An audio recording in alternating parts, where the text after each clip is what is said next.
I would say it's about time for a farm update.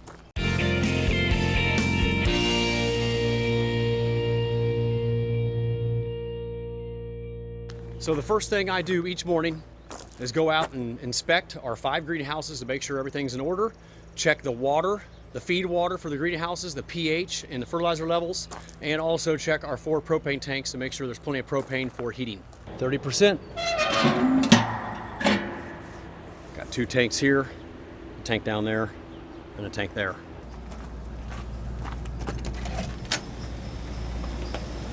All right, here's my handy dandy pH meter and EC meter. Tomatoes like a low pH, around a 5.5 to 5.8. Looks like we're in the safe area. EC is just the fertilizer levels, the salt content in the water. Reverse osmosis water would be about a 0. And our well water is about a 0.7. And you can see right now we are feeding just a little over a 3. And I will tell you all about EC levels in a different video. Looks like our feed water is good. As you can see, the plants are getting very tall. So one of the things we're going to do today is lower them and lean them. So that way they can continue to keep on growing upwards. And I already have a video showing all of this process. So I'll put it up here in the card so you can check that out if you are interested.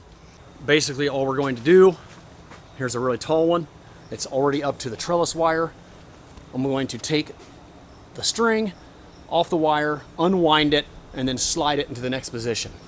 So eventually all these plants will be leaned and lowered, and they can continue to grow the rest of the year, and they will end up being about 25 feet long by October. All right, let's go take a quick look at the other greenhouses so you can see the progress.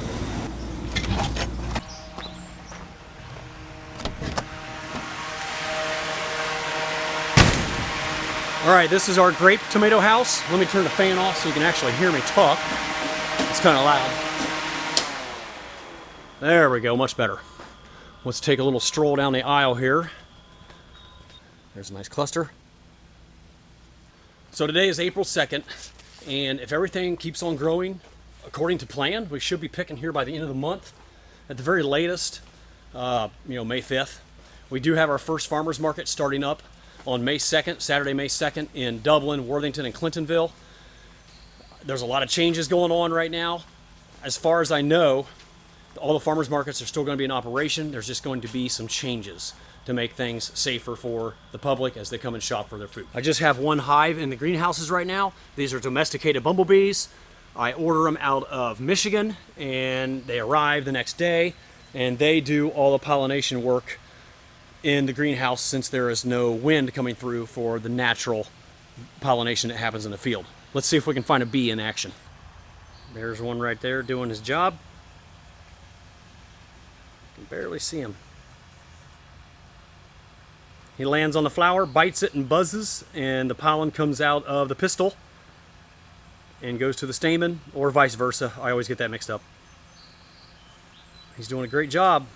Hard little working bees. This is our second planting. There's 1,000 plants in here. The other greenhouse had about 620. We have multiple plantings so we can stagger out our harvest throughout the spring and summer. And these were just set in the buckets about a week ago. They're starting to get pretty tall, so we had to drop the strings from the trellis line and get them clipped up, and that's what we are working on right now. All right, so we have a little plastic clip that attaches to the string and goes around the plant, and it will continue to be clipped up the string all the way to the top. And this is our starter house. We call it the transplant house. Over here we just have some leftover tomatoes from the previous planting. I hang on to those for about a week or two after we plant, just in case we have some that die or something goes wrong with them. We have some backup plants. But these will all be terminated here shortly because I have no use for them and no room for them. This is a bell pepper planting from last week. They have sprouted. I'll dig one up and we'll take a look, but they have not popped up through the soil surface yet. So hopefully with today's sun and heat that we have, they will be able to sprout fully and emerge through the soil. Let's see if we can dig down here and find a sprouted pepper seed. Ah, there he is. He's the little blue guy there. And probably can't see it through the camera. There's a 1/4 inch sprout on that pepper seed. Put him back down there. So we're probably 2 days away from the peppers emerging. Some more bell peppers, and the ones without labels right here are eggplant, cilantro that will be put in herb pots, 4-inch herb pots, and that is our basil. We got about 1,200 basil plants that will be put in pots for sale for home gardeners. Over here we got 20 or so flats of beets. We have a lot of things to plant yet. This will all be full here in a couple weeks. We're just about ready to plant field tomatoes, cantaloupes, cucumbers, and zucchini, and all kinds of good stuff. Over here is planting number 3 of our greenhouse tomatoes. So you can see they are very, very small. We just transplanted the little cubes, the starter cubes, into the 4-inch blocks where they will stay and grow for the next 3 or 4 weeks before we move them into the final greenhouse. And we'll head down there right now and I'll show you what an empty greenhouse looks like. All right, this is our small greenhouse because it's only 21 feet wide instead of 30, but they're all 96 feet long. So this is where those small plants I just showed you will go here next month for our final greenhouse planting. All the buckets have been dumped and cleaned out last fall, so they will be refilled with fresh perlite, and the tomatoes will be set in here and spend the remainder of their life in here until the end of October. By having all these multiple plantings and staggered plantings, it provides us a fresh harvest of tomatoes the entire spring and summer. If we didn't do this, they would all come on at once, and then they would kind of tail off. So our intentions are to have a fresh harvest of tomatoes as one of the greenhouses starts to slow down. They kind of go through a curve. They peak, and then they kind of tail off and start going downhill for a little while, and sometimes they usually start coming back. But when one greenhouse is starting to tail off and not produce as much, that's when greenhouse number 2 will kick in and give us a heavy harvest of tomatoes, and then the 3rd one, and then eventually into the field. So that way we never run out of fresh homegrown tomatoes. Inside the produce barn, it is always a disaster this time of year. We have a lot of organizing and cleaning up to do, but we have received all of our seed. This is all of my green bean seed for about 10 acres we put out, and believe it or not, that is all the sweet corn seed to plant 35 to 40 acres. So it goes a long way.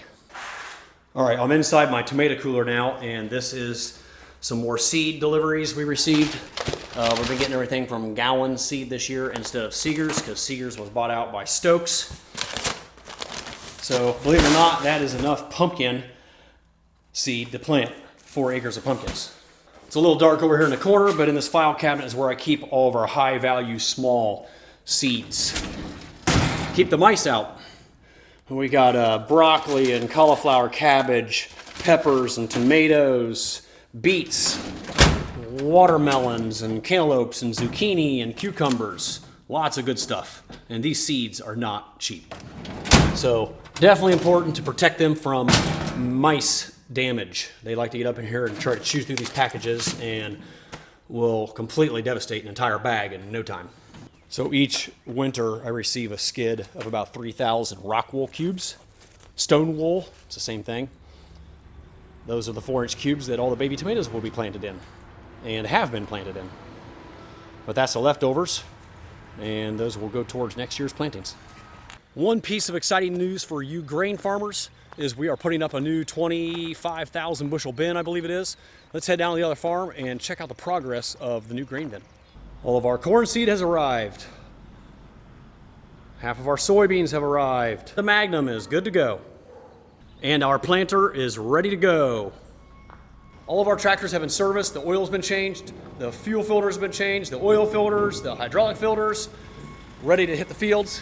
You know, it feels so nice out today. It's great to finally see the sunshine.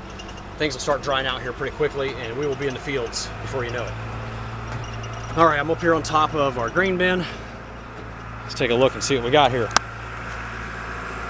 Nice.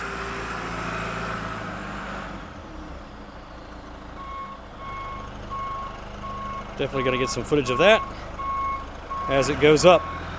Looks like that is the new bin suite being delivered. I'm going to give you guys a quick equipment tour of the machinery we use on our produce operation. Here we have the 1-row bean harvester, green bean harvester. This is my small side dressing unit for putting 28% nitrogen on sweet corn. The old John Deere 3020, ready to go. The 40-foot boom sprayer for spraying chemicals is ready to go. Raised bed plastic mulch layer. The John Deere 7000 4-row corn planter, ready to go. 1-row vegetable transplanter, and beside it my single boom sprayer, high pressure sprayer for spraying insecticides and fungicides. Plastic mulch lifter used at the end of the season. This is a no-till transplanter that we no longer use. It is for sale. All of our vegetable transplants are grown on raised beds of plastic mulch and drip tape. The only thing we plant no-till on the vegetable farm is sweet corn, green beans, and pumpkins. And my little John Deere bush hog. The disc is ready. The cultivator is ready. The 7120 is ready to go. The duals are on. Here at the Sugar Shack, over 400 gallons of maple syrup has been bottled and ready for sale. Garlic is looking nice. That's a quick update of some of the things happening around the farm. If there is something that you are interested in seeing on our operation, please put it down in the comments, and I'll do my best to put together a video showcasing what you are interested in. Our farm's a little different than most, being that we have a grain operation and a produce operation. So if there's something specific that you would like to see on our operation, let me know and I'll be sure to put that together for you. Guys, don't forget to like and subscribe so you can follow along in all the happenings around the farm this summer. We have a lot of amazing content coming your way. As always, thanks for watching, and we'll see you on the next video.